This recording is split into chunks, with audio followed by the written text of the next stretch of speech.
Hi అండి, welcome to వీలో S3 vlogs. ఇవాళ నేను మీకు ఆపం తయారు చేయడం ఎలాగో చెప్తాను.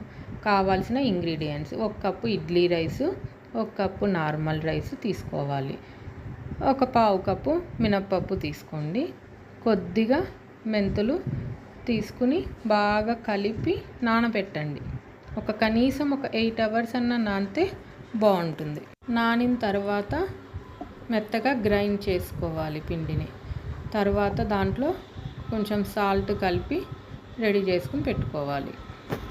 తర్వాత మూకిడి తీసుకోవాలి. బీడు మూకిడి అయితే బాగుంటుంది. దీనికి బీడు మూకిడి తీసి బాగా వేడి చేసుకుని దాంట్లో 1 డ్రాప్ ఆయిల్ వేసి మొత్తం స్ప్లిట్ చేసుకుని రాసుకోవాలి.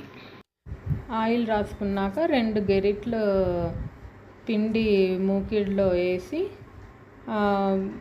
మూకిడిని మనం ఇట్లా వీడియోలో చూపించినట్టుగా పట్టుకుని 2 చేతులతో పట్టుకుని గుండ్రంగా తిప్పాలి. మనకి రౌండ్గా వచ్చేంత వరకు అలాగ పిండి మొత్తాన్ని స్ప్రెడ్ చేసుకుంటూ తిప్పుకుని ఆ తర్వాత దాంట్లో లైట్గా 1 డ్రాప్ ఆయిల్ అలాగ మొత్తం రౌండ్గా వేసుకోవాలి.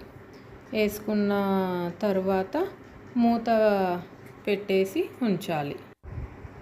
2 మినిట్స్ తర్వాత మూత తీసి మెల్లగా అట్ల కాడతోటి అలాగా రౌండ్లో మొత్తం తీసుకుంటూ రావాలి. ఆ విధంగా మొత్తం కదిపిన తర్వాత దాన్ని తీసేసేయాలి. అప్పుడు తీసుకుని చక్కగా మనం ఒక ప్లేట్లోకి వేసుకుని పెట్టుకుంటే తర్వాత మనం పల్లీ పచ్చడితో కానీ టమాటా చట్నీతో కానీ సర్వ్ చేసుకోవచ్చు. నేను ఇక్కడ పల్లీ చట్నీతోటి సర్వ్ చేసుకున్నాను.